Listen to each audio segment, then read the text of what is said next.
Good morning, students. Welcome back to electrochemistry class. In the last class, I had stopped with stating in order to calculate limiting molar conductivity of an electrolyte, we make use of Kohlrausch law. So, in today's class, we shall study about Kohlrausch law.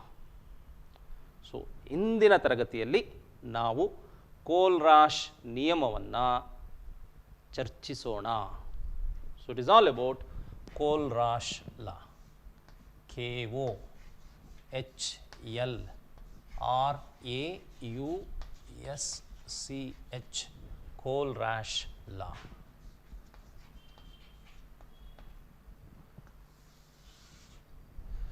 So Kohlrausch is a German physicist. ಈತನ ಪೂರ್ಣ ಹೆಸರು Friedrich Wilhelm Georg Kohlrausch. Is a German physicist. What did he do?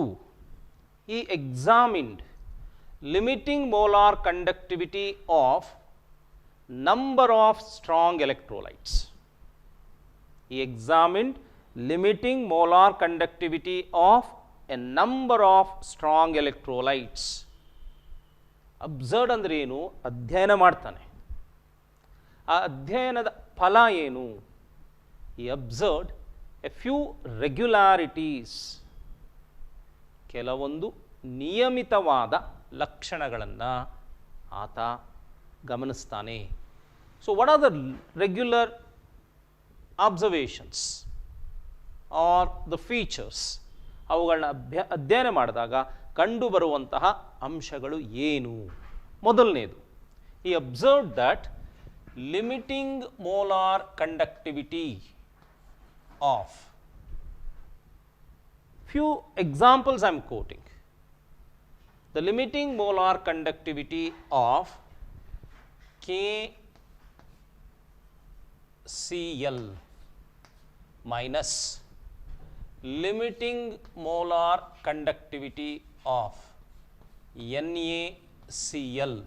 This will be equal to limiting molar conductivity of KBr minus ಇಲ್ಲಿ ಬರ್ಕೊಳ್ಳೋಣ limiting molar conductivity of NaBr, that is further equal to limiting molar conductivity of Ki minus limiting molar conductivity of NaI. So ಇವುಗಳ ನಡುವಿನ ವ್ಯತ್ಯಾಸ ಮತ್ತು ಇವುಗಳ ನಡುವಿನ ವ್ಯತ್ಯಾಸ ಎಲ್ಲವೂ ಸಮನಾಗಿರುತ್ತದೆ. ಎಷ್ಟಕ್ಕಿರುತ್ತೆ ಇದರ ವ್ಯತ್ಯಾಸ?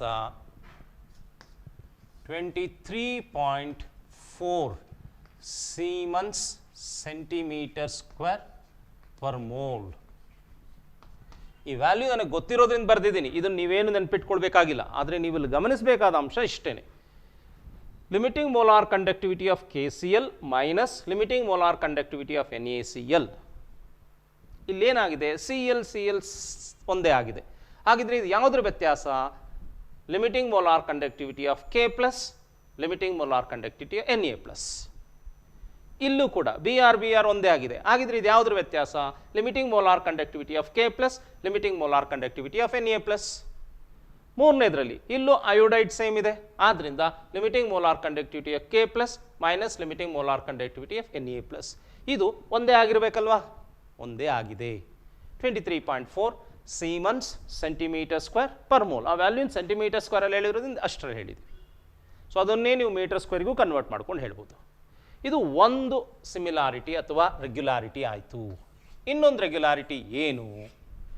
ಇಲ್ಲೇನು ಮಾಡಿದ್ದೀವಿ? Cation minus cation, different cations. So ಈಗ ಡಿಫರೆಂಟ್ ಆನಯಾನ್ಸ್ ತೊಗೊಳ್ಬೇಕಷ್ಟೇ, right? So the different anions example ನಾನು ತಗೊಳ್ಳೋದಿಲ್ಲಿ ಈ ರೀತಿಯಾಗಿ ತೊಗೊಳ್ತೀನಿ. NaBr minus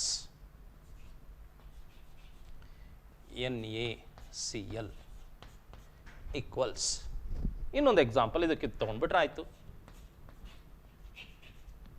ಏನು ತಗೊಳ್ಳೋಣ? KBr minus KCl equals. So ಈ ರೀತಿಯ ವ್ಯತ್ಯಾಸಗಳನ್ನ ನಾವು ಹೇಳ್ತೀವಿ. Equals 1.8 Siemens centimeter square per mole.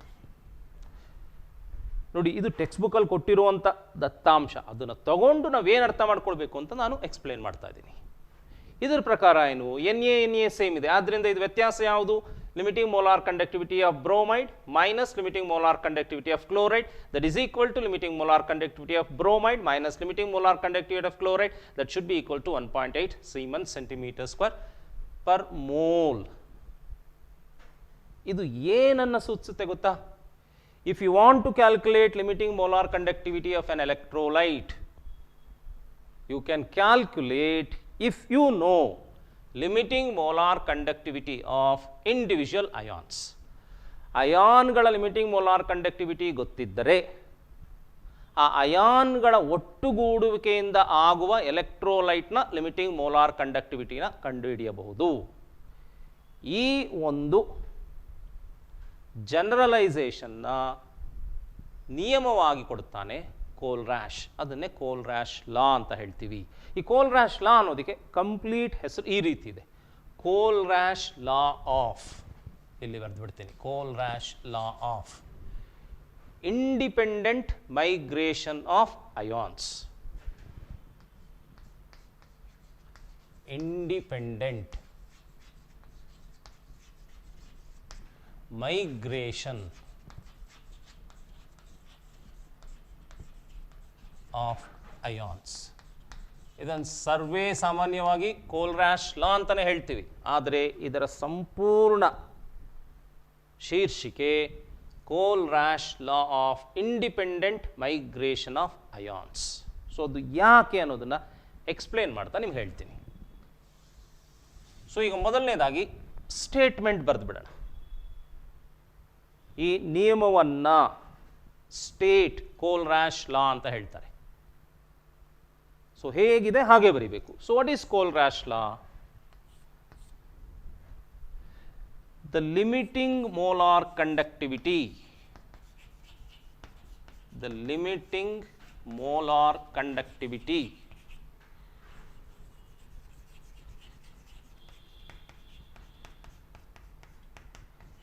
of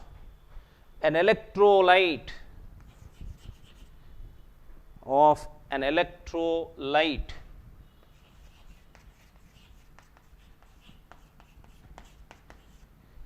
can be represented as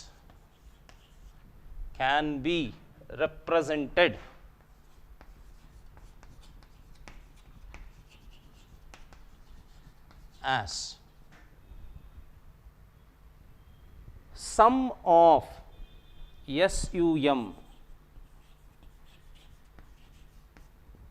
sum of individual contribution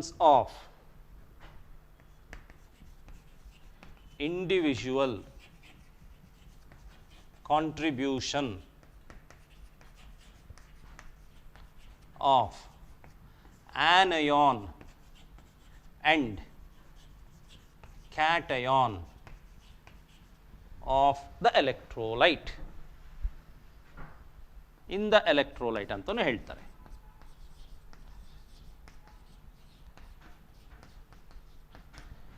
so ಇದು Kohlrausch law of independent migration of ions. ಒಂದ್ಸಲ ಓದ್ತೀನಿ.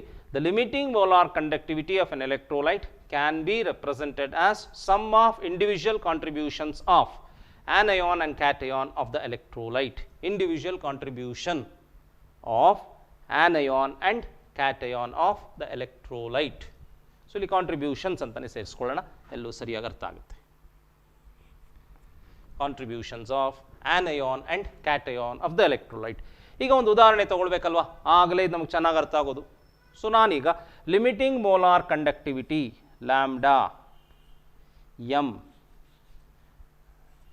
NaCl equals, can be represented as what? Sum of individual contributions of anion and cation. So individual limiting molar conductivity or limiting molar conductivity of cation and ion the limiting molar conductivity ಬರಿಬೇಕಾದ್ರೆ ನಾನು ಇದನ್ನ symbol ಹೀಗೆ ಬಳಸ್ತೀನಿ, lambda naught m Na plus lambda naught m Cl minus. ನೋಡಿ ಈ statement ಏನು ಹೇಳಿದ್ದೀನಿ ಅದಕ್ಕೆ ಸರಿಯಾಗಿ ಎಕ್ಸ್ಪ್ರೆಷನ್ ಬರ್ತಿದ್ದೀನಿ. Limiting molar conductivity of electrolyte sodium chloride is equal to limiting molar conductivity of sodium ion plus limiting molar conductivity of chloride ion. Limiting molar conductivity of sodium chloride equals limiting molar conductivity of sodium ion plus limiting molar conductivity of chloride ion. So ಇನ್ನೊಂದೆರಡು example ಇಲ್ಲೇ ಬರೆದು ಬಿಡೋಣ.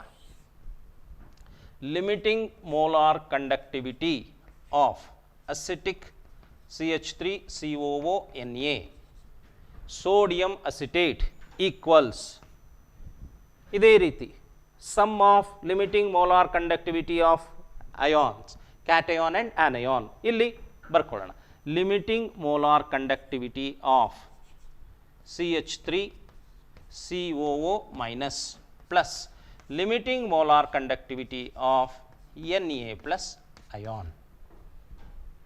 So ಈ ರೀತಿ ಬರೀಲಿಕ್ಕೆ ಬರುತ್ತಾ? ಇದು ಒಂದು ಮಾರ್ಕಿಗೆ ಕೇಳುವಂಥ ಪ್ರಶ್ನೆಗಳು. Right the Kohlrausch law expression for limiting molar conductivity of a given electrolyte. ಯಾವುದಾದ್ರು ಎಲೆಕ್ಟ್ರೋಲೈಟ್ ಕೊಡ್ಬೋದು, ಅದಕ್ಕೆ ನೀವು ಈ ರೀತಿ ಎಕ್ಸ್ಪ್ರೆಷನ್ ಬರೀಬೇಕು. ಇದರಲ್ಲಿ ಯಾವುದೋ ಒಂದು ಅಂಶನ ನಾನು ವಿಸ್ತಾರವಾಗಿ ಹೇಳ್ತಾ ಇಲ್ಲ, ವಿಸ್ತಾರವಾಗಿ ಹೇಳಬೇಕಾಗುತ್ತೆ ಯಾವ ಅಂಶ ಅನ್ನೋದಕ್ಕೆ ಇನ್ನೊಂದು ಉದಾಹರಣೆ ತಗೊಳ್ತೀನಿ. ಸೊ ಇಷ್ಟು ಕ್ಲಿಯರ್ ಆಗಿ ಅರ್ಥ ಆಯ್ತಲ್ವಾ? ಈಗ ನಾನು ಈ ಜಾಗವನ್ನು ಮತ್ತೊಂದೆರಡು ಎಕ್ಸಾಂಪಲ್ ಬರೀಲಿಕ್ಕೆ ಉಪಯೋಗಿಸ್ಕೊಳ್ತೀನಿ. So limiting molar conductivity of calcium chloride. Let us calculate write an expression, Kohl-Rasch law expression for limiting molar conductivity of calcium chloride. CaCl2 equals limiting molar conductivity of Ca2 plus ಈಗ ಗಮನಿಸಿ, CaCl2 ಏನಿದೆ ಅಯೋನೈಸ್ ಆದಾಗ Ca2 plus 2Cl minus. ಚೆನ್ನಾಗಿ ನೆನ್ಪಿಟ್ಕೊಳ್ಳಿ, Ca ಎಷ್ಟು coefficient ಇದೆ? 1, ಕ್ಲೋರೈಡ್ಗೆ 2 ಇದೆ. ಆದ್ದರಿಂದ this will be equal to 2 into limiting molar conductivity of Cl minus. ಅರ್ಥ ಆಗ್ತಿದೆಯಾ? ಇಲ್ಲಿ ಸೋಡಿಯಂ ಅಯಾನ್ 1 ಇತ್ತು ಕೋಎಫಿಷಿಯಂಟ್, ಕ್ಲೋರೈಡ್ ಅಯಾನ್ 1 ಇತ್ತು, ಅದರಿಂದ ನಾವು ಕೋಎಫಿಷಿಯಂಟ್ ಬರ್ದಿಲ್ಲ. ಆ ಎಕ್ಸಾಂಪಲ್ನಲ್ಲೂ ಅದೇ ರೀತಿ ಇತ್ತು, ಆದರೆ ಇಲ್ಲಿ coefficient is different from 1.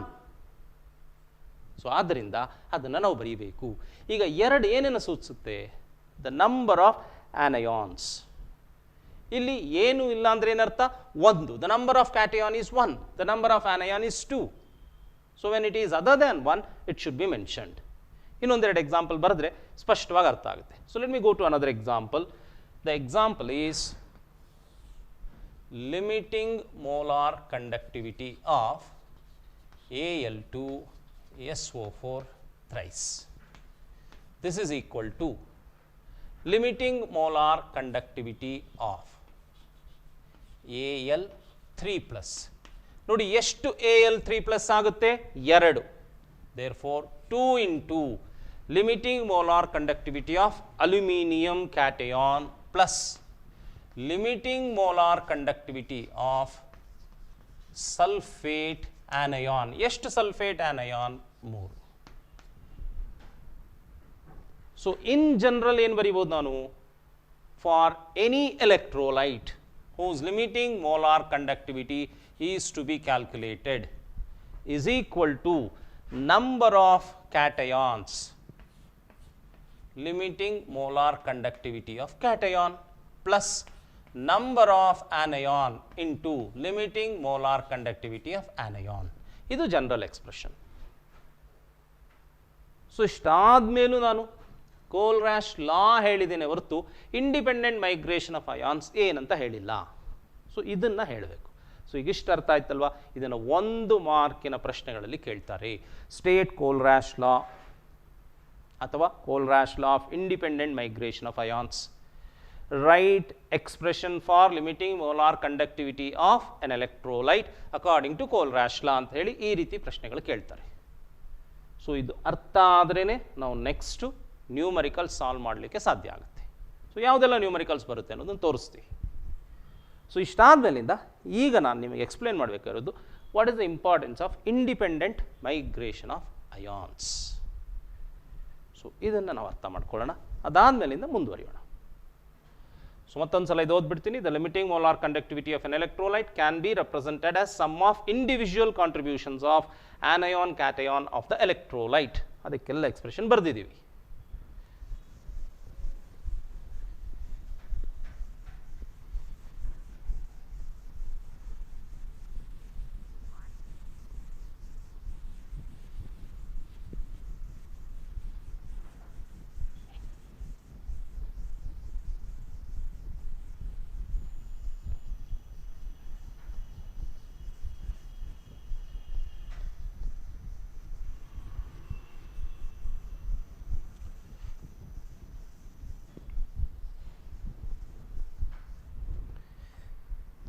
So ಈ ಲಾ ವಿಸ್ತರಿಸಿ ಹೇಳಲಿಕ್ಕೆ ನಾನೊಂದು ಉದಾಹರಣೆ ತಗೊಳ್ತೀನಿ.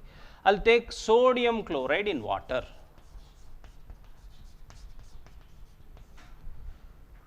Nothing but aqueous solution of sodium chloride. aqueous solution of sodium chloride ಏನಿರುತ್ತೆ? ಸೋಡಿಯಂ ಅಯಾನ್, ಕ್ಲೋರೈಡ್ ಅಯಾನ್ ಜೊತೆಗೆ H+ ಮತ್ತು OH- ಅಯಾನ್ಸ್ ಇರುತ್ತೆ. ಎರಡು ಎಲೆಕ್ಟ್ರೋಡ್ಸ್ನ ಇದಕ್ಕೆ ಇಂಟ್ರೊಡ್ಯೂಸ್ ಮಾಡ್ತೀನಿ. Right, when I pass electricity ions migrate.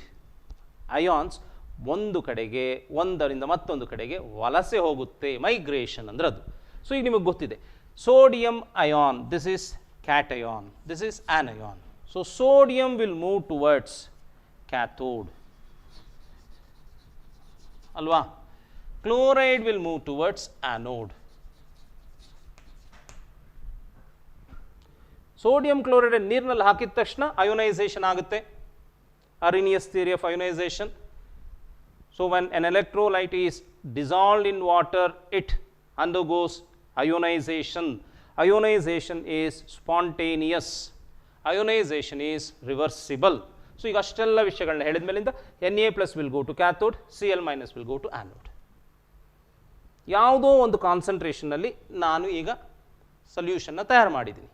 So Na+ is always attracted by Cl-. So Na+ Cl- ಇಂದ ಯಾವಾಗಲೂ attract ಆಗ್ತಾ ಇರುತ್ತೆ. ಅದೇ ರೀತಿ Cl- is attracted by Na+. ಈಗ Na+ ಎಲ್ಲಿಗೆ ಹೋಗಬೇಕು? ಕ್ಯಾಥೋಡ್ಗೆ ಹೋಗಬೇಕು.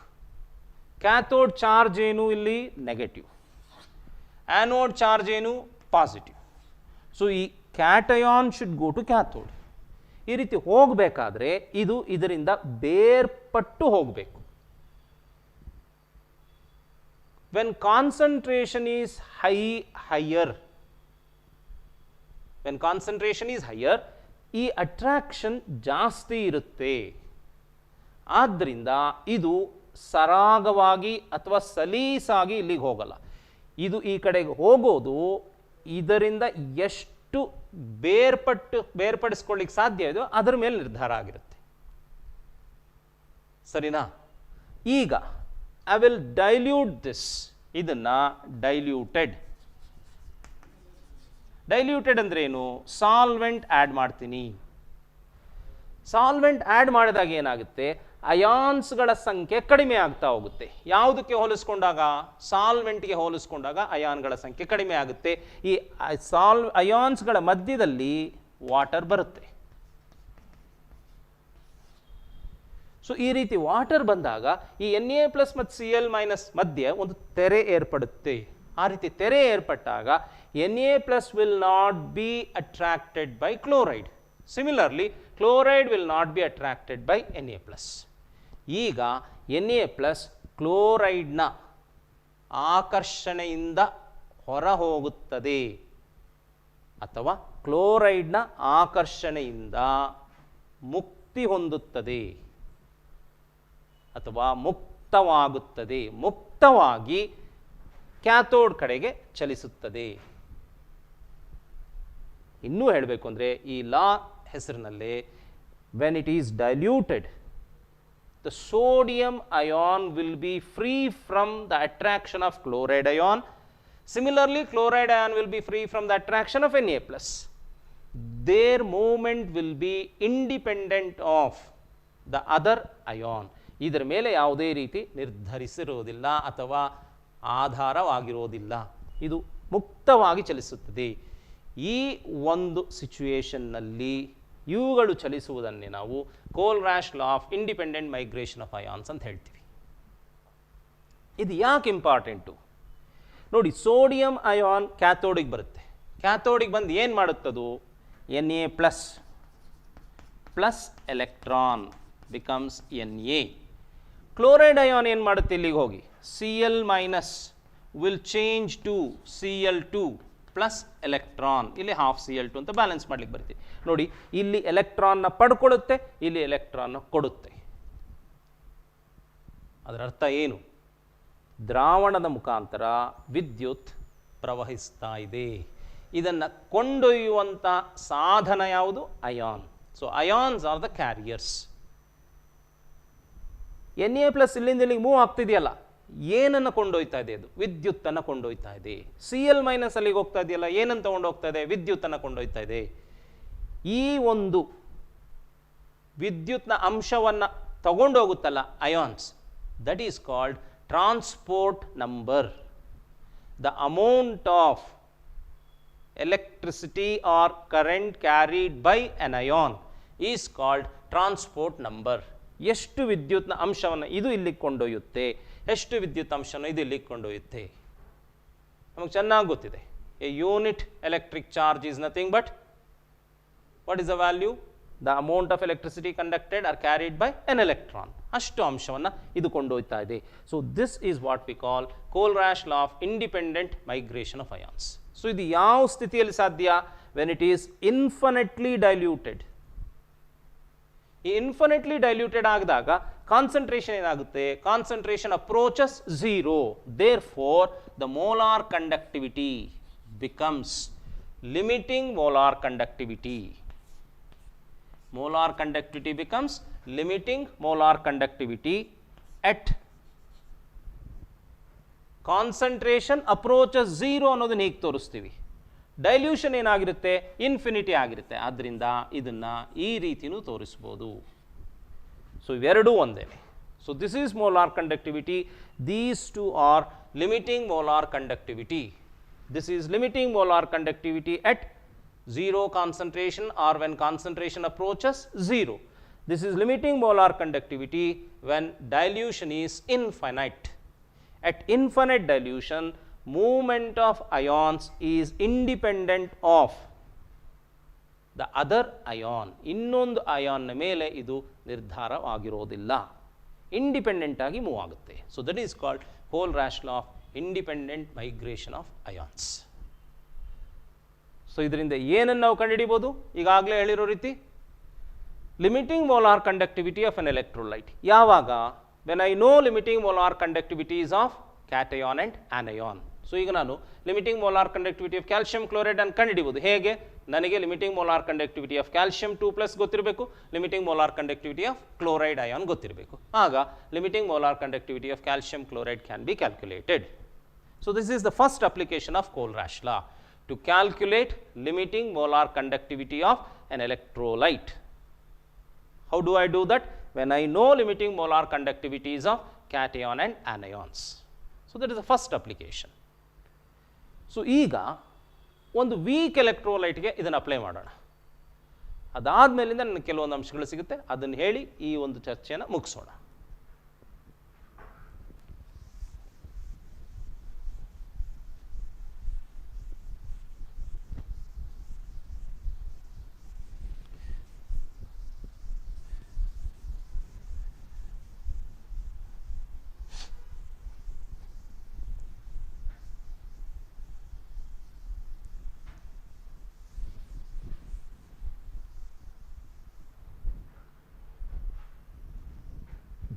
for a weak electrolyte,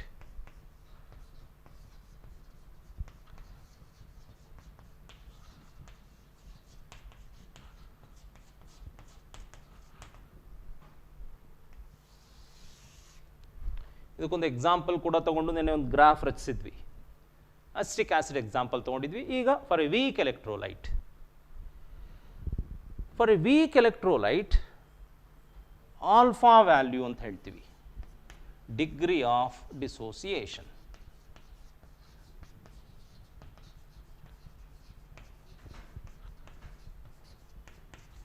is low at a higher concentration.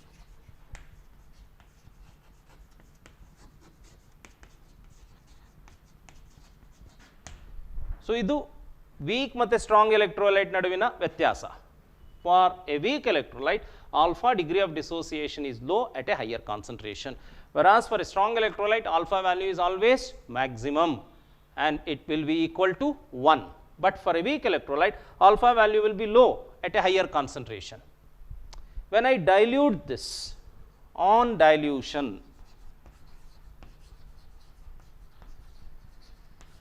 alpha value increases. Alpha value increase ಆಯಿತು ಅಂದರೆ ಏನು? Number of ions increases.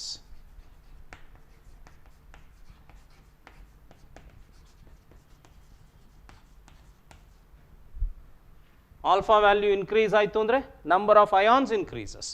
Therefore, molar conductivity of a weak electrolyte increases sharply, ಅಥವಾ speed ಆಗಿ increase ಆಗುತ್ತೆ, ವೇಗವಾಗಿ ಹೆಚ್ಚುತ್ತೆ.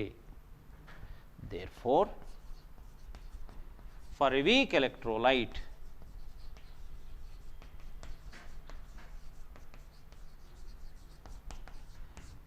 molar conductivity increases steeply with dilution. ಎನ್ನೆ concentration ಹೇಳಿದ್ವಿ, ಈಗ ಡೈಲ್ಯೂಷನ್ ಹೇಳ್ತಾ ಇದೀವಿ ಅಷ್ಟೇ. ಸೊ ಇದರ ಆಧಾರದ ಮೇಲೆ ಒಂದು ಗ್ರಾಫ್ ರಚಿಸಿದ್ವಿ ನಾವು.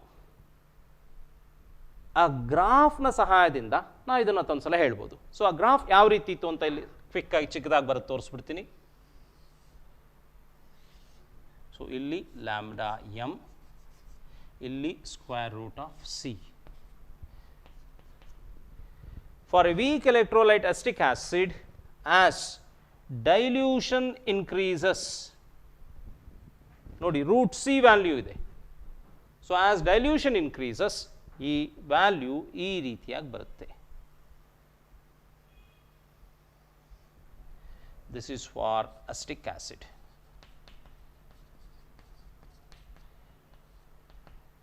ನೋಡಿ ಗ್ರಾಫ್ ಈ ರೀತಿ ಬರೋದ್ರಿಂದ ನನಗೆ ಇದನ್ನು ಎಕ್ಸ್ಟ್ರಾಪೊಲೇಟ್ ಮಾಡಿ ವೈ ಆಕ್ಸಿಸ್ನ ಇಂಟರ್ಸೆಪ್ಟ್ ಮಾಡೋಕ್ಕೆ ಸಾಧ್ಯ ಇಲ್ಲ. So when it cannot intersect Y axis, I do not get intercept. What is the intercept? The intercept is lambda naught M, cannot be obtained, cannot be obtained. ಯಾಕೆ? The curve cannot be extrapolated to intersect y-axis. When I cannot get an intercept, I cannot get lambda naught m. So weak electrolyte ಗೆ ಇದು ಸಮಸ್ಯೆ. ಚೆನ್ನಾಗಿ ನೆನಪಿಟ್ಕೊಳ್ಳಿ. Strong electrolyte ಗೆ ಹೀಗೆ ಬರುತ್ತೆ.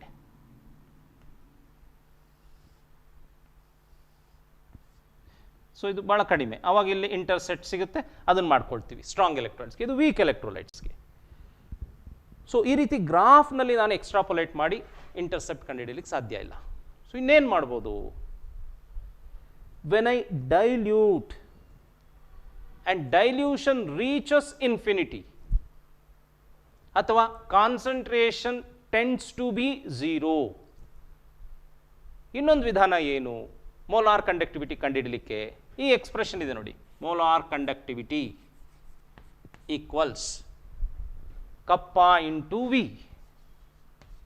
ಅಲ್ವಾ? So when I increase dilution, the solution becomes infinitely diluted. At this point, kappa will be very low. ಅದು ಯಾವ ರೀತಿ ಬೇರೆ ಆಗುತ್ತೆ ಅಂತ ನಿಮಗೆ ಗೊತ್ತಿದೆ, ವ್ಯತ್ಯಾಸ ಆಗುತ್ತೆ ಅನ್ನೋದು ನಿಮಗೆ ಗೊತ್ತಿದೆ. So kappa will be very very low. Therefore, it cannot be accurately measured. So ಇದನ್ನು ನಾನು ಆ್ಯಕ್ಯುರೇಟಾಗಿ ಮೆಷರ್ ಮಾಡಲಿಕ್ಕಾಗಲಿಲ್ಲ ಅಂದರೆ ಇದು ಕೂಡ ನನಗೆ ಸಿಗೋದಿಲ್ಲ. So I cannot measure the molar conductivity, and hence limiting molar conductivity of weak electrolyte. In this case, I need to use Kohlrausch law. So, idu Kohlrausch law na significance. So, ಈಗ ಮುಂದುವರಿದು ಇದರಲ್ಲೇ ಇನ್ನೊಂದೆರಡು applications ಇದೆ, ಅದನ್ನು ಇಲ್ಲೇ ಹೇಳಿಬಿಡೋಣ. So what is the application of Kohlrausch law? ಮೊದಲನೇದು to calculate limiting molar conductivity of any electrolyte. The second one to calculate degree of dissociation and then dissociation constant of a weak electrolyte. So, ಈಗ applications of Kohlrausch law ಅಂತಾನೆ ಬರೆದ್ಬಿಡ್ತೀನಿ. ಅದರ ಕೆಳಗಡೆನೇ ಇದನ್ನು ಸ್ಪಷ್ಟವಾಗಿ ಬರ್ಕೊಳ್ಳೋಣ. Application ಮೊದಲನೇದೇನು? To calculate limiting molar conductivity of any electrolyte.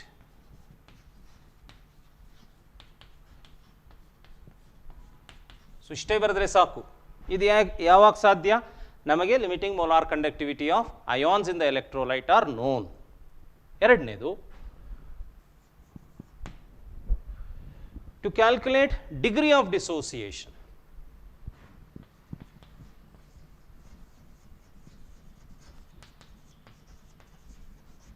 Degree of dissociation alpha equals, it is the ratio of limiting molar conductivity at concentration C to, molar conductivity at concentration C to limiting molar conductivity. So, molar conductivity at any concentration C divided by limiting molar conductivity will give you alpha at that concentration. ಇದು ಯಾವುದಕ್ಕೆ apply ಆಗುತ್ತೆ? Weak ಎಲೆಕ್ಟ್ರೋಲೈಟ್ಗೆ. ಮೂರನೇದು, so ಇದ್ರದ್ದು ಎಕ್ಸ್ಟೆನ್ಷನ್ನೇ ಇದು. Text ಬುಕ್ಕಲ್ಲಿ ಇದು ಎರಡಾಗೆ ಕೊಟ್ಟಿದ್ದಾರೆ, ನಾನು ಇದನ್ನು ಸ್ಪ್ಲಿಟ್ ಮಾಡ್ಕೊಂಡು ಹೇಳ್ತಾ ಇದ್ದೀನಿ. To calculate dissociation constant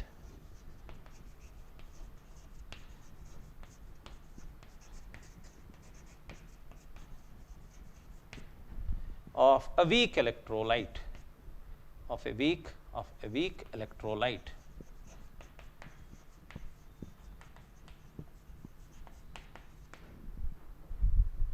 So, dissociation constant of a weak electrolyte Ka equals C alpha square by 1 minus alpha. ಇದನ್ನ Ostwald's dilution law equation ಅಂತ ಕರೀತಾರೆ. ಫಸ್ಟ್ ಇಯರ್ನಲ್ಲಿ ಈಕ್ವಿಲಿಬ್ರಿಯಂ ಚಾಪ್ಟರ್ನಲ್ಲಿ ಇದು ಕಲ್ತಿರ್ತೀರ, Ostwald's dilution law.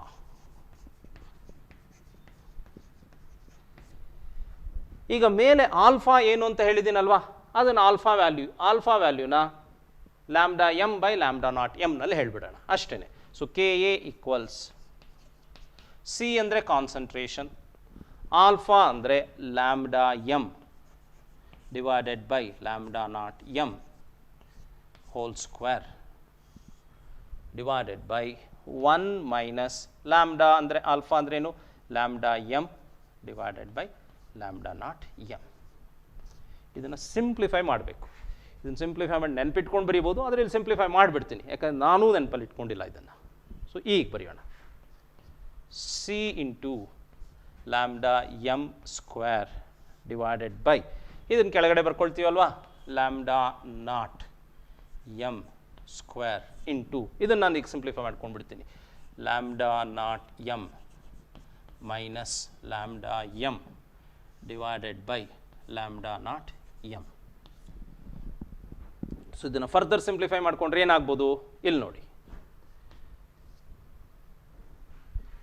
ಇದು ಯಾವ ರೀತಿಯಾಗಿ ಕ್ಯಾನ್ಸಲ್ ಆಗುತ್ತೆ ಅನ್ನೋದನ್ನು ಈಗ ಒಂದೊಂದು ಸಲ ನೋಡ್ಕೊಂಡು ಬಿಡೋಣ.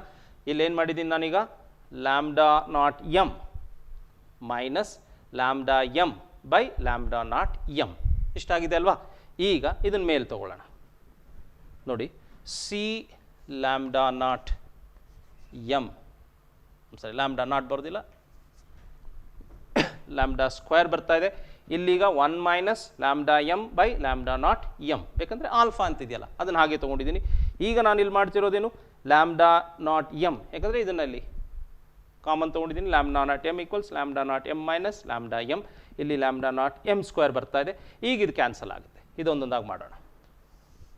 ಸೊ ಇಲ್ಲಿ ಕೆಳಗಡೆ ಏನಿರುತ್ತೆ, ಲ್ಯಾಂಬ್ಡಾ ನಾಟ್ ಎಮ್, ಯಾಕಂದರೆ ಇದನ್ನು ಕ್ಯಾನ್ಸಲ್ ಮಾಡ್ಕೊಂಡಿದೆ. ಸೊ ಇಂಟು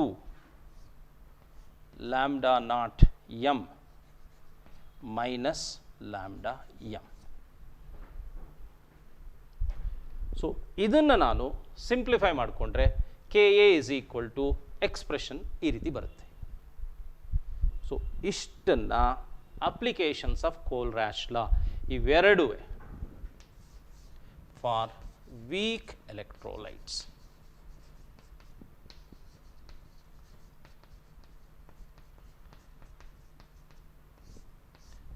ಫಾರ್ ವೀಕ್ ಎಲೆಕ್ಟ್ರೋಲೈಟ್ಸ್ಗೆ ಇವೆರಡು ಅಪ್ಲೈ ಆಗುತ್ತೆ. ಸೊ ಇಷ್ಟು ಈ ಒಂದು ಕೋಲ್ರಾಶ್ ಲಾಗೆ ಸಂಬಂಧಿಸಿದ ವಿಷಯಗಳು. C alpha square divided by 1 minus alpha. So ಇಷ್ಟನ್ನು ನಾವು ಅರ್ಥ ಮಾಡಿಕೊಂಡ್ರೆ ಇದನ್ನೆಲ್ಲವನ್ನು ನೀವು ಬರಿಬೋದು. C into lambda M square divided by lambda naught m into lambda naught m minus lambda m.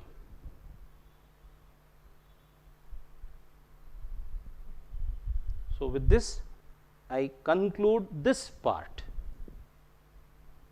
The next topic is products of electrolysis.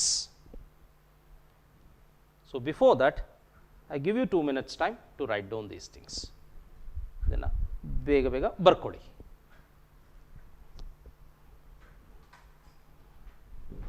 ವಿದ್ಯಾರ್ಥಿಗಳೇ, ಈ electrochemistry ಪಾಠದಲ್ಲಿ ಕೊನೆಯ ವಿಷಯವನ್ನು ಚರ್ಚಿಸಲಿಕ್ಕೆ ನಾವು ಈಗ ತಯಾರಾಗಿದ್ದೇವೆ. ಯಾವುದದು? Products of electrolysis. ಏನು ಪ್ರಾಡಕ್ಟ್ಸ್ ಆಫ್ ಎಲೆಕ್ಟ್ರಾಲಿಸಿಸ್ ಅಂದರೆ ಏನು? ಎಲೆಕ್ಟ್ರಾಲಿಸಿಸ್ ಅಂದರೆ ವಿದ್ಯುತ್ ವಿಶ್ಲೇಷಣೆ. ಈ ವಿದ್ಯುತ್ ವಿಶ್ಲೇಷಣೆ ಕ್ರಿಯೆಯ ಉತ್ಪನ್ನಗಳು, ಈ ವಿಷಯವನ್ನು ನಾವೀಗ ಚರ್ಚಿಸ್ತೇವೆ. ಯಾವುದಾದರೂ ಒಂದು ವಿದ್ಯುತ್ ವಿಭಾಜ್ಯವು ವಿದ್ಯುತ್ ವಿಶ್ಲೇಷಣೆಗೆ ಒಳಪಟ್ಟಾಗ ಬರುವಂತಹ ಉತ್ಪನ್ನಗಳು ಯಾವುವು ಮತ್ತು ಅವು ಯಾವುದರ ಮೇಲೆ ಅವಲಂಬಿತವಾಗಿರುತ್ತದೆ. So products of electrolysis depend upon, ಯಾವ್ಯಾವ ಅಂಶಗಳ ಮೇಲೆ ಅವಲಂಬಿತವಾಗಿವೆ. ಸೊ ಇದನ್ನು ನಾವು ಓದ್ತೀವಿ. So they depend upon type of electrodes, second one nature of electrolyte, type of electrodes, nature of electrolyte. ಈ ನೇಚರ್ ಆಫ್ ಎಲೆಕ್ಟ್ರೋಲೈಟಲ್ಲಿ ಭಾಳಷ್ಟು ವಿಷಯಗಳನ್ನ ಮುಂದೆ ಹೇಳ್ತಾ ಹೋಗ್ತೀನಿ. ಸೊ ಇದೆರಡು ಮುಖ್ಯ ಅಂಶಗಳು, ಒಂದು ಟೈಪ್ ಆಫ್ ಎಲೆಕ್ಟ್ರೋಡ್ಸ್, ಇನ್ನೊಂದು ನೇಚರ್ ಆಫ್ ಎಲೆಕ್ಟ್ರೋಲೈಟ್. ಇನ್ನೊಂದು ಅಂಶ ಇದೆ, concentration of ions.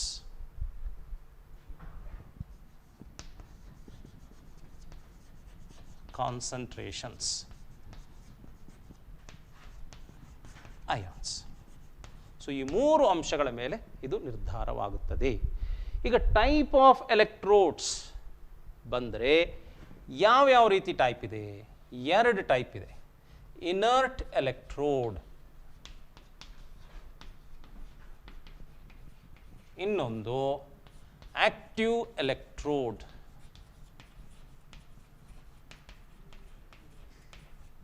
inert electrodes and active electrodes.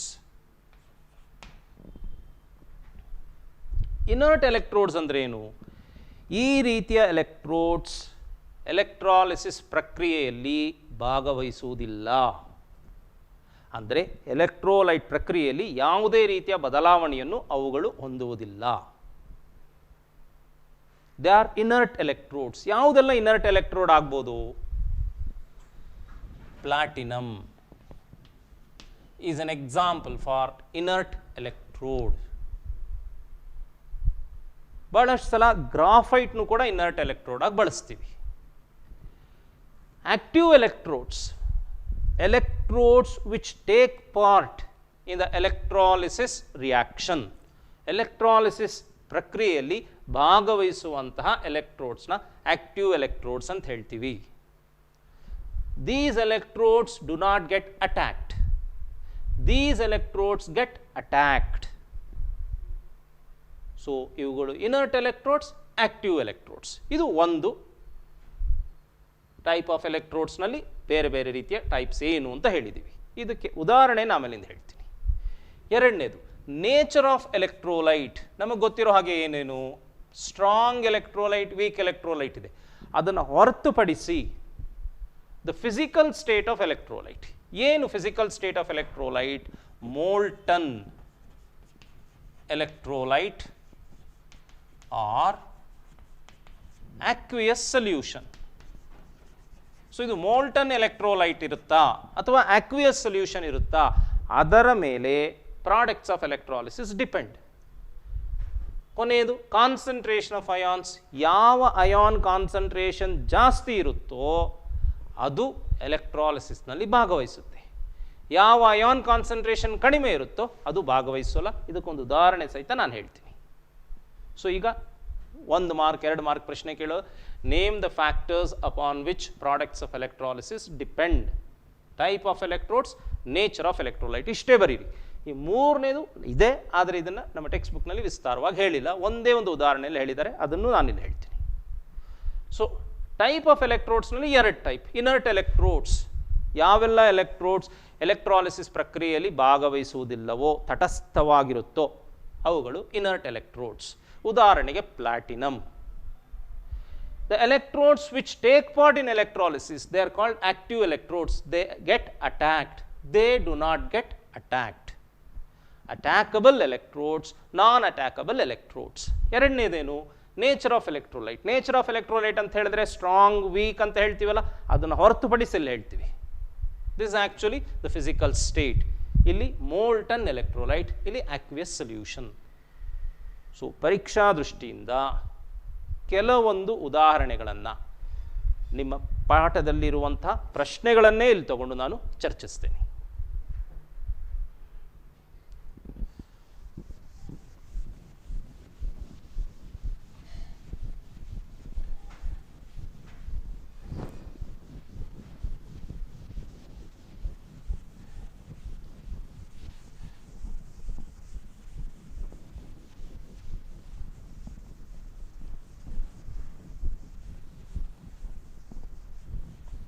So electrolysis ಆಗಬೇಕು ಅಂದರೆ ನಾವು ಯಾವ ರೀತಿಯ ವಿದ್ಯುತ್ತನ್ನು ಹಾಯಿಸಬೇಕು? ಎ ಸಿ ವಿದ್ಯುತ್ತಾ, ಡಿ ಸಿ ವಿದ್ಯುತ್ತಾ? ಉತ್ತರವನ್ನು ಯೋಚನೆ ಮಾಡಿ. ಸೊ ಈಗ ನಾನು ತಗೊಳ್ಳೋದು ಎಲೆಕ್ಟ್ರಾಲಿಸಿಸ್ ಆಫ್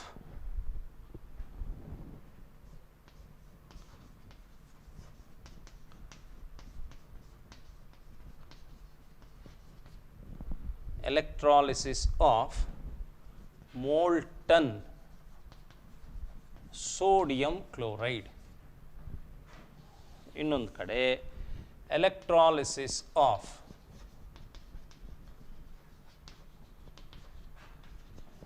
aqueous, AQ ಅಂತ ಬರ್ಕೊಳ್ತೀನಿ, aqueous sodium chloride solution.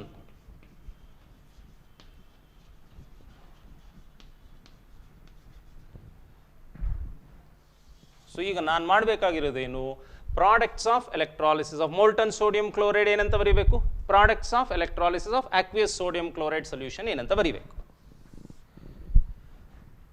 So ಎಲೆಕ್ಟ್ರಾಲಿಸಿಸ್ನಲ್ಲಿ ಎಲೆಕ್ಟ್ರೋಡ್ಸ್ ಇಲ್ಲದೆ ರಿಯಾಕ್ಷನ್ ಸಾಧ್ಯವಿಲ್ಲ.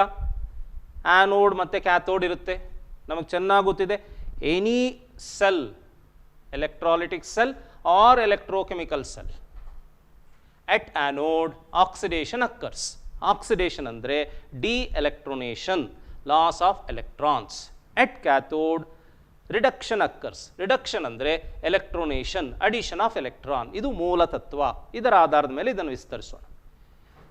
ಇಲ್ಲಿ ಈ ಒಂದು ಎಕ್ಸಾಂಪಲ್ ನಾನೇನು ತಗೊಂಡಿದ್ದೀನಿ, ಇದರಲ್ಲಿ ಬದಲಾಗ್ತಿರೋದು ಫಿಸಿಕಲ್ ಸ್ಟೇಟ್ ಆಫ್ ಎಲೆಕ್ಟ್ರೋಲೈಟ್. ಎಲೆಕ್ಟ್ರೋಡ್ಸ್ನ ಬಿಟ್ಬಿಡೋಣ. ಎಲೆಕ್ಟ್ರೋಡ್ಸ್ನ ರೋಲ್ ಅಥವಾ ಅದರ ಪಾತ್ರ ಏನೂ ಇಲ್ಲ. ಸೊ ಏನೇ ಇದ್ದರೂ ಎಲ್ಲವೂ ಎಲೆಕ್ಟ್ರೋಲೈಟ್ನ ಮೇಲೆ ನಿರ್ಧಾರವಾಗುತ್ತದೆ. ಸೊ ಈಗ ಎಟ್ ಆ್ಯನೋಡ್ ನೋಡಿ, ಮೋಲ್ಟನ್ ಸ್ಟೇಟ್ನಲ್ಲಿ ಏನೇನು ಅಯಾನ್ಸ್ ಇರುತ್ತೆ? Na plus Cl minus ions ಇರುತ್ತೆ ಅಲ್ವಾ? ಎಟ್ ಕ್ಯಾಥೋಡ್, ಕ್ಯಾಥೋಡ್ನಲ್ಲಿ ಏನು ರಿಯಾಕ್ಷನ್ ಆಗುತ್ತೆ? ಈಗ ನಮ್ಮ ಸುಮ್ಮನೆ ಅನುಕೂಲಕ್ಕೆ ಅಥವಾ ನೆನಪಿಸ್ಕೊಳ್ಕೊ ಬರ್ಕೊಳ್ಳೋಣ. ರಿಡಕ್ಷನ್. ರಿಡಕ್ಷನ್ ಅಂದರೆ ಏನು? ಅಡಿಷನ್ ಆಫ್ ಎಲೆಕ್ಟ್ರಾನ್ ಅಲ್ವಾ? ಇದೆರಡರಲ್ಲಿ ಯಾವುದಕ್ಕೆ ಎಲೆಕ್ಟ್ರಾನ್ ಬೇಕು? Na ಪ್ಲಸ್ಗೆ. So at cathode Na plus will be added with electron to form Na solid. At anode, anode ಅಂದ್ರೆ ಏನು? ಆಕ್ಸಿಡೇಷನ್. ಆಕ್ಸಿಡೇಷನ್ ಅಂದ್ರೆ ಏನು? Removal of electron. ಎಲೆಕ್ಟ್ರಾನ್ ಯಾವುದರಿಂದ ತೆಗಿಬೋದು ನಾವು? ಯಾವುದರಲ್ಲಿ ಹೆಚ್ಚಿನ ಎಲೆಕ್ಟ್ರಾನ್ ಇದೆಯೋ ಅದು. ಈ ಎರಡು ಅಯಾನ್ಲಿ ಯಾವುದರಲ್ಲಿ ಹೆಚ್ಚಿನ ಎಲೆಕ್ಟ್ರಾನ್ ಇದೆ? Cl minus. So at anode Cl minus will lose electron of Cl2 plus electron. Cl2 is gas. So products of electrolysis of molten sodium chloride are sodium is discharged, that is Na plus is discharged at cathode and chlorine is liberated at anode. So ಇಷ್ಟನ್ನು ಬರೀಬೋದು. ಇದರಲ್ಲಿ ಏನಾದರೂ ಕಷ್ಟ ಇದೆಯಾ? ಅರ್ಥ ಆಗ್ತಾ ಇದೆ. ಈಗ electrolysis of aqueous solution of sodium chloride. aqueous solution of sodium chloride ಅಂದ್ರೆ ಏನು?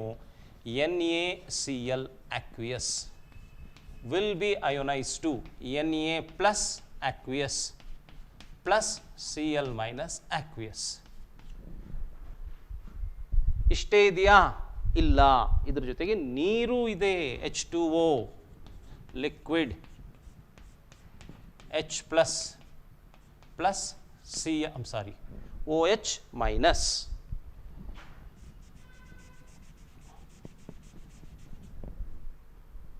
ಈ H ಪ್ಲಸ್ ಬರೆದಾಗ ನಾನು ಅಕ್ವಿಯಸ್ ಬರಿತೀನಿ ಇಲ್ಲಿ, ಗಮನಿಸ್ಕೊಳ್ಳಿ. ಯಾಕಂದರೆ ಅದನ್ನು ನೀರು ಸುತ್ತುವರೆದಿರುತ್ತೆ. ಈಗ ಮತ್ತೆ ಇಲ್ಲಿಗೆ ಬರೆಯೋಣ. ಎಟ್ ಕ್ಯಾಥೋಡ್. ಏನು ಕ್ಯಾಥೋಡ್ ಅಂದರೆ? ರಿಡಕ್ಷನ್. ಯಾವುದು ರೆಡ್ಯೂಸ್ ಆಗುತ್ತೆ? ಯಾವುದು ಎಲೆಕ್ಟ್ರಾನ್ನ ಪಡ್ಕೊಳ್ಳುತ್ತೋ ಅದು ರೆಡ್ಯೂಸ್ ಆಗುತ್ತೆ. ಸೊ ಎಲೆಕ್ಟ್ರಾನ್ ಪಡ್ಕೊಳ್ಬೇಕು ಅಂದರೆ ಅದರಲ್ಲಿ ಎಲೆಕ್ಟ್ರಾನ್ ಕಡಿಮೆ ಇರಬೇಕು. ಎಲೆಕ್ಟ್ರಾನ್ ಕಡಿಮೆ ಇರೋದು ಯಾವುದು? Na plus H plus. ನೋಡಿ, ಈಗ ಕ್ಯಾಥೋಡ್ ಕಡೆ ಎರಡು ಅಯಾನ್ಗಳು ಬರ್ತಾ ಇದೆ. ಒಂದು Na ಪ್ಲಸ್, ಇನ್ನೊಂದು H ಪ್ಲಸ್. ಈಗ ಯಾವುದು ರೆಡ್ಯೂಸ್ ಆಗುತ್ತೆ ಇದನ್ನು ನಿರ್ಧರಿಸಬೇಕು. ಇದನ್ನು ಯಾವುದ್ರ ಮೇಲೆ ನಿರ್ಧರಿಸ್ತೀವಿ ಅಂತ ಹೇಳಿದ್ರೆ ಎಲೆಕ್ಟ್ರೋಡ್ ಪೊಟೆನ್ಷಿಯಲ್ ಮೇಲೆ. ಸ್ಟ್ಯಾಂಡರ್ಡ್ ರಿಡಕ್ಷನ್ ಎಲೆಕ್ಟ್ರೋಡ್ ಪೊಟೆನ್ಷಿಯಲ್ ಇದು ಎಲ್ಲಿ ಸಿಗುತ್ತೆ? ಎಲೆಕ್ಟ್ರೋಕೆಮಿಕಲ್ ಸೀರೀಸ್ನಲ್ಲಿ ಕೊಟ್ಟಿರ್ತಾರೆ. ಇಲ್ಲಿ ಈಗ ನಾನು ಕೊಟ್ಟಿಲ್ಲ. ಪರೀಕ್ಷೆಯಲ್ಲಿ ಪ್ರಶ್ನೆಯನ್ನು ಕೇಳಬೇಕಾದ್ರೆ ಅದನ್ನು ಕೊಟ್ಟಿರ್ತಾರೆ. ಅದಿಲ್ಲದೇನೂ ನಿಮಗೆ ಈ ಪ್ರಶ್ನೆಗಳನ್ನ ಕೇಳೋ ಸಾಧ್ಯತೆ ಇದೆ. ಆಗ ಹೇಗೆ ಮಾಡಬೇಕು ಅನ್ನೋದು ನಾನು ಹೇಳ್ತಾ ಇದ್ದೀನಿ.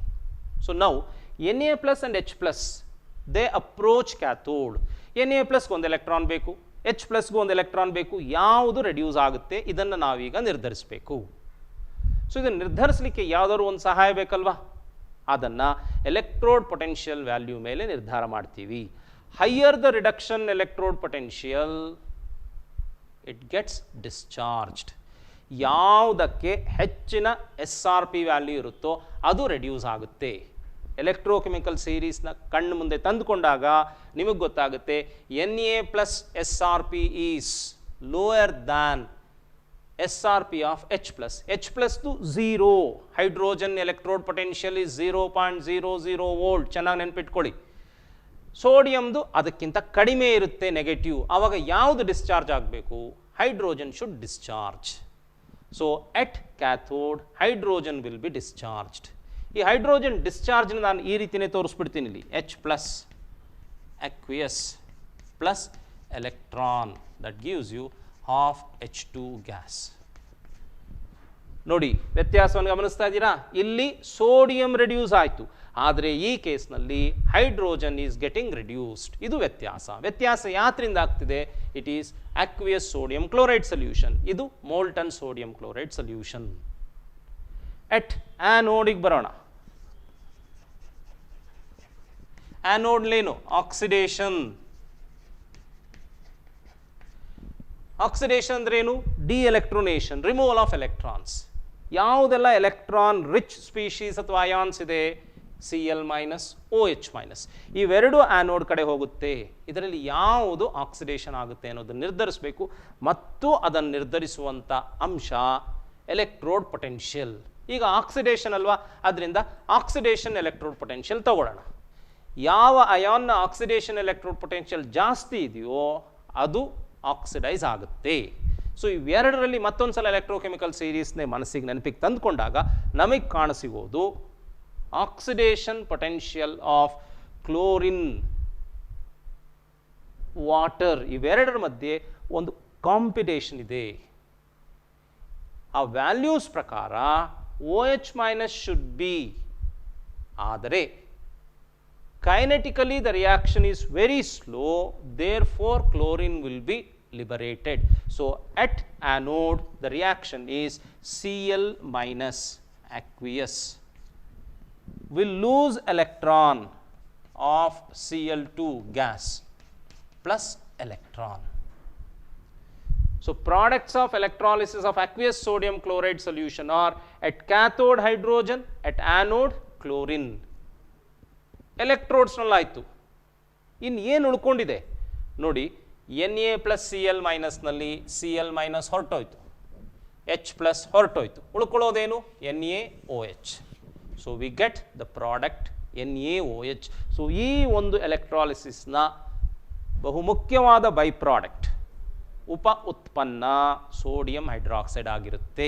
ಎಲೆಕ್ಟ್ರಾಲಿಸಿಸ್ ಮೇಲೆ ನೀವು ಫೋಕಸ್ ಮಾಡಿದರೆ ಅಥವಾ ಇದನ್ನೇ ಮ್ಯಾನುಫ್ಯಾಕ್ಚರಿಂಗ್ ಮೆಥಡ್ ಮಾಡಿದರೆ ಮುಖ್ಯ ಉತ್ಪನ್ನ ಸೋಡಿಯಂ ಹೈಡ್ರಾಕ್ಸೈಡ್ ಆಗಿರುತ್ತೆ. ಸೊ ಇಲ್ಲಿ ನಮಗೆ ಸೊಲ್ಯೂಷನ್ ಉಳ್ಕೊಳ್ಳೋದು ಸೋಡಿಯಂ ಹೈಡ್ರಾಕ್ಸೈಡ್. ಸೊ ಇದು ಒಟ್ಟಾರೆ ಒಂದು ಇಕ್ವೇಷನ್ ಬರೀಬೇಕಲ್ವಾ, ಅದನ್ನು ಈ ರೀತಿ ಬರೆದುಬಿಡ್ತೀನಿ. NaCl aqueous plus H2O liquid will give Na plus aqueous plus OH minus aqueous plus half H2 gas plus half Cl2 gas. So ಈ ಒಂದು ಉದಾಹರಣೆ ನಿಮಗೆ ಪ್ರಾಡಕ್ಟ್ಸ್ ಆಫ್ ಎಲೆಕ್ಟ್ರಾಲಿಸಿಸ್ ಏನು ಅನ್ನೋದನ್ನು ಸ್ಪಷ್ಟವಾಗಿ ಹೇಳುತ್ತೆ.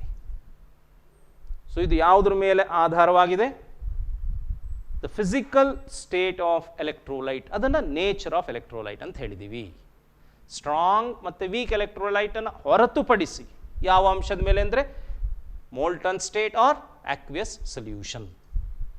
ಸೊ ಇದು ಎರಡನೇ ಅಂಶದ ಒಂದು ಎಕ್ಸ್ಪ್ಲನೇಷನ್. ಸೊ ಈಗ ಇನ್ನೊಂದು 2 ಎಕ್ಸಾಂಪಲ್ ಇದೆ, ಅದನ್ನು ತಗೊಂಡು ಈ ಒಂದು ಚರ್ಚೆಯನ್ನು ಮುಗಿಸೋಣ. ಸೊ ಸ್ಪಷ್ಟವಾಗಿ ಅರ್ಥ ಆಗಿದೆಯಲ್ವ? 2 ಮಾರ್ಕಿಗೆ ಎಲ್ಲಾದರೂ ಕೇಳೋ ಸಾಧ್ಯತೆ ಇರುತ್ತೆ, ಚೆನ್ನಾಗಿ ಅರ್ಥ ಮಾಡ್ಕೊಳ್ಳಿ ಇದನ್ನು. ಈ ಈಕ್ವೇಷನ್ನ ಈ ರೀತಿಯೂ ಕೆಲವು ಸಲ ತೋರಿಸ್ತೀವಿ. ಆರ್ H2O ಲಿಕ್ವಿಡ್ ಅಲ್ವಾ, at cathode reduction, therefore electrons are added. ಏನು ಸಿಗಬೇಕಲ್ಲ ನಮಗೆ? H2 ಪ್ಲಸ್ ಹಾಫ್ H2ನೇ ತಗೊಳ್ಬೇಕು ನಾನಿಲ್ಲಿ, OH ಮೈನಸ್. ಚಾರ್ಜಸ್ ಸರಿ ಹೋಗುತ್ತಲ್ವಾ? ಇದು gas,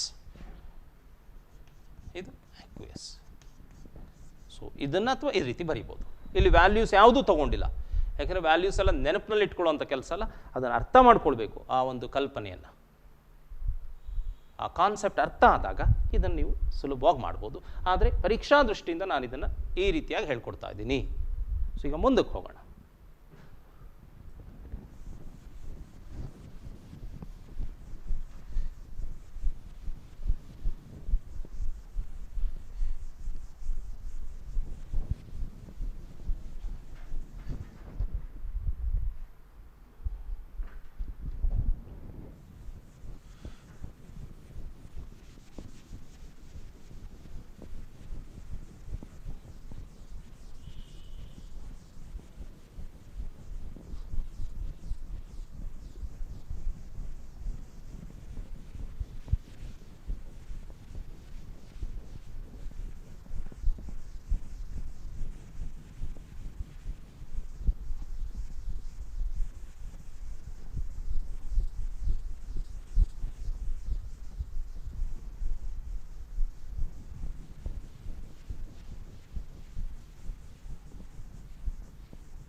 aqueous silver nitrate with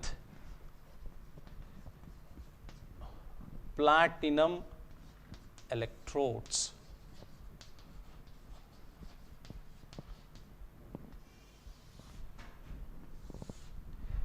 Electrolysis of aqueous silver nitrate with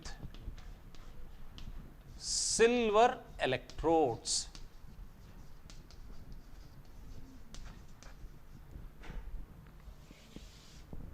ನೋಡಿ, ಇದರಲ್ಲಿ ಏನು ಎರಡೂ ಕಡೆ ಒಂದೇ ಇದೆ, aqueous solution of silver nitrate. ಬದಲಾಗ್ತಿರೋ ಅಂಶ ಯಾವುದು? Type of electrode. ಇಲ್ಲಿ ಪ್ಲಾಟಿನಮ್ ಎಲೆಕ್ಟ್ರೋಡ್, ಅಲ್ಲಿ ಸಿಲ್ವರ್ ಎಲೆಕ್ಟ್ರೋಡ್. ಪ್ಲಾಟಿನಮ್ ಎಲೆಕ್ಟ್ರೋಡ್ ಮತ್ತೆ ಸಿಲ್ವರ್ ಎಲೆಕ್ಟ್ರೋಡ್. ಸೊ ಈಗ ಇಲ್ಲಿ ಬರೋಣ. ಸೊ ಫಸ್ಟು ಪ್ಲಾಟಿನಮ್ ಎಲೆಕ್ಟ್ರೋಡ್ಸ್ ಏನು?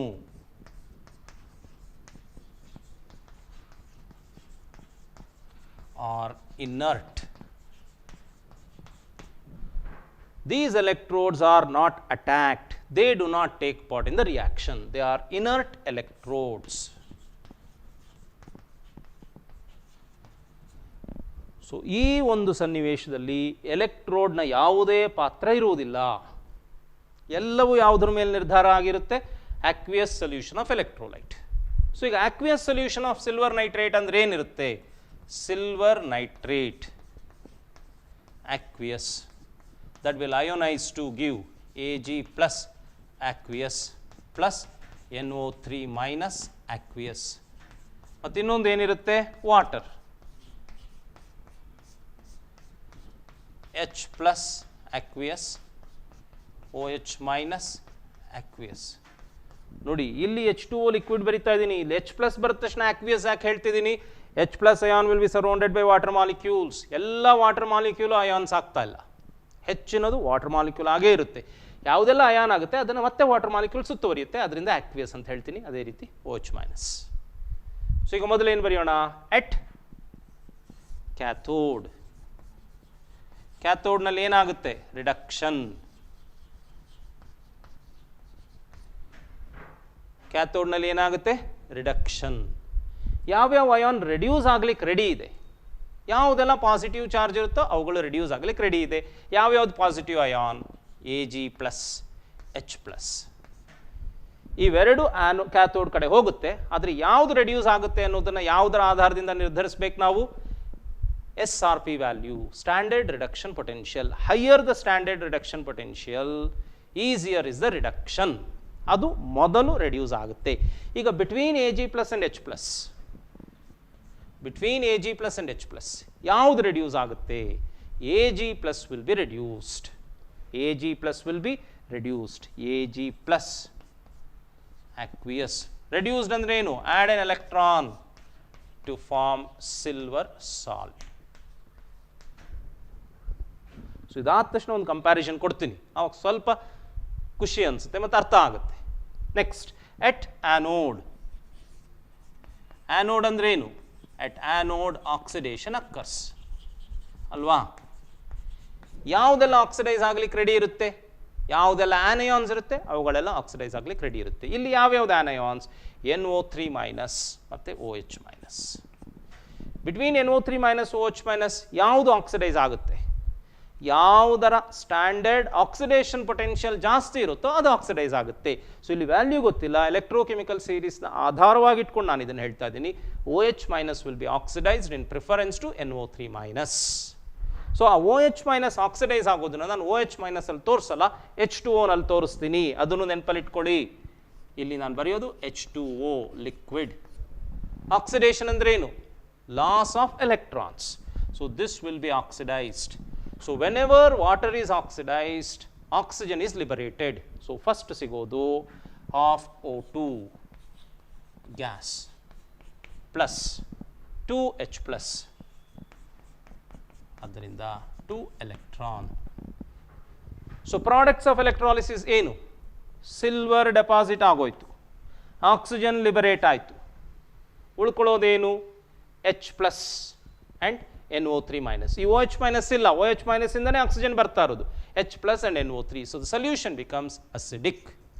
The solution contains H plus and NO3. ಇಷ್ಟನ್ನು ನೀವು ಬರೀಬೇಕು.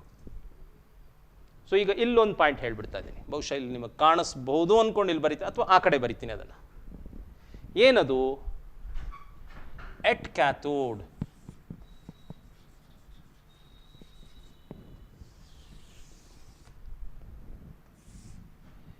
H plus and Na plus, H plus and Ag plus, H plus and Cu2 plus. ಇದ್ರ ಜೊತೆಗೆ ಇನ್ನೂ ಒಂದು ಸೇರಿಸ್ಕೊಳ್ಬೋದು, H plus and Hg2 plus. ಇವುಗಳ ಮಧ್ಯೆ ಒಂದು ಸ್ಪರ್ಧೆ ಏರ್ಪಟ್ಟಾಗ ಎಟ್ ಕ್ಯಾಥೋಡ್ನಲ್ಲಿ ಇವೆರಡೂ ಇದ್ದು ಯಾವುದು ರೆಡ್ಯೂಸ್ ಆಗುತ್ತೆ ಅಂತ ಕೇಳಿದಾಗ H ಪ್ಲಸ್ ಆ್ಯಂಡ್ Na+ನಲ್ಲಿ, ಚೆನ್ನಾಗಿ ಅರ್ಥ ಮಾಡ್ಕೊಳ್ಳಿ, H ಪ್ಲಸ್ ಆ್ಯಂಡ್ Na+ನಲ್ಲಿ H ಪ್ಲಸ್ ರೆಡ್ಯೂಸ್ ಆಗುತ್ತೆ. ಯಾವುದಕ್ಕೆ ಟಿಕ್ ಮಾಡ್ತೀನೋ ಅದು ರೆಡ್ಯೂಸ್ ಆಗುತ್ತೆ. H ಪ್ಲಸ್ ಆ್ಯಂಡ್ Ag+ನಲ್ಲಿ Ag ಪ್ಲಸ್ ರೆಡ್ಯೂಸ್ ಆಗುತ್ತೆ. H ಪ್ಲಸ್ ಆ್ಯಂಡ್ Cu2+ನಲ್ಲಿ Cu2 ಪ್ಲಸ್ ರೆಡ್ಯೂಸ್ ಆಗುತ್ತೆ. H ಪ್ಲಸ್ ಆ್ಯಂಡ್ Hg2+ನಲ್ಲಿ Hg2+ ರೆಡ್ಯೂಸ್ ಆಗುತ್ತೆ. H ಪ್ಲಸ್ ಆ್ಯಂಡ್ Mg2+ ಯಾವುದು ರೆಡ್ಯೂಸ್ ಆಗುತ್ತೆ? H ಪ್ಲಸ್ ರೆಡ್ಯೂಸ್ ಆಗುತ್ತೆ. H ಪ್ಲಸ್ ಆ್ಯಂಡ್ Ca2+ ಯಾವುದು ರೆಡ್ಯೂಸ್ ಆಗುತ್ತೆ? H ಪ್ಲಸ್ ರೆಡ್ಯೂಸ್ ಆಗುತ್ತೆ. ಸೊ ಈ ರೀತಿಯಾಗಿ ನೆನಪಲ್ಲಿಟ್ಕೊಳ್ಳಿ. So active metals R more electropositive metals get reduced in preference to H plus. Less electropositive metals, ಒಂದು ಸ್ಟೇಟ್ಮೆಂಟ್ ಮತ್ತೊಂದು ಸಲ ಹೇಳ್ಬಿಡ್ತೀನಿ, more electropositive metals they do not get reduced. ಯಾವುದೆಲ್ಲ more electropositive metals? Na plus, Mg2 plus, Ca2 plus, ಇವುಗಳು reduce ಆಗಲ್ಲ. less electropositive metals will be reduced. ಯಾವುದು less electropositive?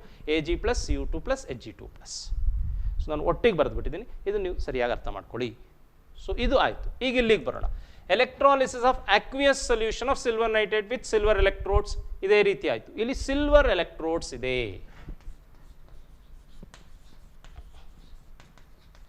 Silver electrodes ಎಂಥ electrodes? They are active electrodes ಅಥವಾ reactive electrodes. These electrodes get attacked. ನೋಡಿ, whether it is aqueous ಇರಲಿ, molten ಇರಲಿ, reactive electrodes ಇದ್ದಾಗ ಈ ಒಂದು ನಿಯಮವನ್ನು ಅನುಸರಿಸಬೇಕು. ಏನದು? The metal will be deposited at cathode and the metal will be dissolved at anode. So at cathode ಇಲ್ಲಿ ಬೇರೆ ಏನು ಬರೋದಿಲ್ಲ. At cathode Ag plus solid, aqueous plus electron becomes Ag solid. At anode ಏನಾಗುತ್ತೆ? at anode ನಲ್ಲಿ Ag solid will deposit. ಹೇಗೆ deposit ಆಗುತ್ತೆ? Ag solid will be deposited as Ag plus aqueous plus electron. So ಇದನ್ನೇ ನಾವು refining of ಮೆಟಲ್ಸ್ಗೆ ಬಳಸುವಂಥ ವಿಧಾನ. So that is called electrolytic refining. Silver ಎಲೆಕ್ಟ್ರೋಡ್ಸೇ ತಗೊಳ್ತೀವಿ. ಕ್ಯಾಥೋಡ್ ಏನಾಗುತ್ತೆ? Cathode is pure sheet, pure thin sheet, ಆ ರೀತಿ ತಗೊಂಡಿರ್ತೀವಿ. ಆ್ಯನೋಡ್ ಏನಾಗಿರುತ್ತೆ? Impure thick rods or blocks. So electrolysis ಆಗ್ತಾ ಇದ್ದಂಗೆ ಏನಾಗುತ್ತೆ? Impure silver from the anode will dissolve. ಈ ಡಿಸಾಲ್ವ್ ಆಗಿದ್ದು pure silver will deposit at cathode. ಇದು ಥಿಕ್ ಆಗ್ತಾ ಹೋಗುತ್ತೆ, ಇದು ಥಿನ್ ಆಗ್ತಾ ಹೋಗುತ್ತೆ. ಈ ರೀತಿಯಾಗಿ ಈ ಒಂದು ಪ್ರಕ್ರಿಯೆ ಅಥವಾ ಪ್ರೋಸೆಸ್ ಕಂಪ್ಲೀಟ್ ಆಗೋದು ಗೊತ್ತಾಗುತ್ತೆ. So this is about electrolysis of aqueous AgNO3, electrolysis of aqueous AgNO3 with silver electrodes and platinum electrodes. ಎರಡು ಅಂಶ ಏನು ಬರೆದಿದ್ದೀನಿ ಅದೆರಡಕ್ಕೂ ಉದಾಹರಣೆಯನ್ನು ಕೊಟ್ಟಿದ್ದೀನಿ. ಮೂರನೇದೊಂದು ಅಂಶ ಬರೆದೆ, ಏನದು? ಕಾನ್ಸಂಟ್ರೇಷನ್. ಅದೊಂದಕ್ಕೆ ಹೇಳಿದರೆ ಎಲ್ಲ ಚರ್ಚೆಯು ಮುಕ್ತಾಯ ಆಗುತ್ತೆ. So let me just take that particular example.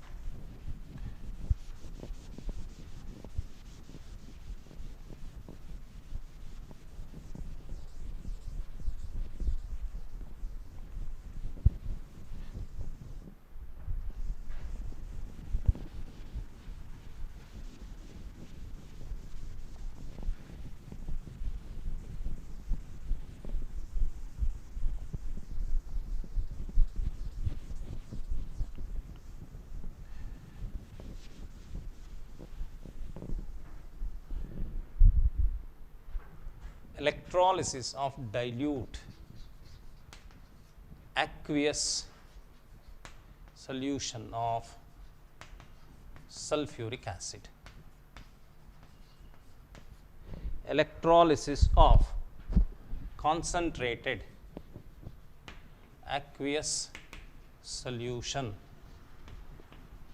of sulfuric acid. So ಇಲ್ಲಿ ಕಾನ್ಸಂಟ್ರೇಟೆಡ್ ತಗೊಂಡಿದ್ದೀನಿ, ಇಲ್ಲಿ dilute aqueous solution of sulfuric acid. ಇಲ್ಲಿ ಸಲ್ಫ್ಯೂರಿಕ್ ಆಸಿಡ್ ಕಾನ್ಸಂಟ್ರೇಷನ್ ಕಡಿಮೆ ಇದೆ, ಅಲ್ಲಿ ಸಲ್ಫ್ಯೂರಿಕ್ ಆಸಿಡ್ ಕಾನ್ಸಂಟ್ರೇಷನ್ ಜಾಸ್ತಿ ಇದೆ. ಸೊ ಎಟ್ ಕ್ಯಾಥೋಡ್ ಏನಾಗ್ಬೋದು? ಕ್ಯಾಥೋಡ್ನಲ್ಲಿ ಸಲ್ಫ್ಯೂರಿಕ್ ಆಸಿಡ್ನಲ್ಲಿರೋ ಕ್ಯಾಟಯಾನ್ ಯಾವುದು? H+. ವಾಟರ್ನಲ್ಲಿರೋ ಕ್ಯಾಟಯಾನ್ ಯಾವುದು? H+. ಅದರಿಂದ H+ ಮಾತ್ರ ಇಲ್ಲಿ ಬದಲಾವಣೆ ಹೊಂದುತ್ತೆ. ಏನಾಗುತ್ತೆ? H+ plus electron gives you H2 ಅಲ್ವಾ? ಇಲ್ಲೂ ಇದೇ ಆಗುತ್ತೆ. ಎಟ್ ಕ್ಯಾಥೋಡ್ ಏನು ಬದಲಾವಣೆ ಇಲ್ಲ, ಕಾನ್ಸಂಟ್ರೇಟೆಡ್ ಆದರೂ ಅಷ್ಟೇ, ಡೈಲ್ಯೂಟ್ ಆದರೂ ಅಷ್ಟೇ. ಎಟ್ ಕ್ಯಾಥೋಡ್ನಲ್ಲಿ H+ aqueous plus electron of H2 gas. ಆ್ಯನೋಡ್ನಲ್ಲಿ ಏನಾಗುತ್ತೆ ಅನ್ನೋದನ್ನ ಇಲ್ಲಿ ಹೇಳೋಣ. ಎಟ್ ಆ್ಯನೋಡ್ ಇಲ್ಲಿ ಎಲ್ಲವೂ ಒಂದೇ ಇದೆ, ಬದಲಾಗ್ತಿರೋದು ಯಾವುದು? ಕಾನ್ಸಂಟ್ರೇಷನ್. ಎಟ್ ಲೋಯರ್ ಕಾನ್ಸಂಟ್ರೇಷನ್ ಯಾವುದು? Lower concentration of sulphuric acid. Reaction ಯಾವುದಾಗುತ್ತೆ ಅಂದರೆ ಈ ರಿಯಾಕ್ಷನ್ ಆಗುತ್ತೆ. H2O liquid, H2O liquid. ಈ H2O liquid will be undergoing oxidation. Whenever H2O undergoes oxidation, what is the product? Oxygen is liberated of O2 gas plus 2H plus 2 electron. So when concentration is low, oxygen is liberated. H2O gas ಅಂತ ಬರೆದಿಂದ liberate ಆಗುತ್ತೆ. ಇಲ್ಲಿ ಎಟ್ anode ಏನಿದು? ಎಟ್ ಆ್ಯನೋಡ್ನಲ್ಲಿ at higher concentration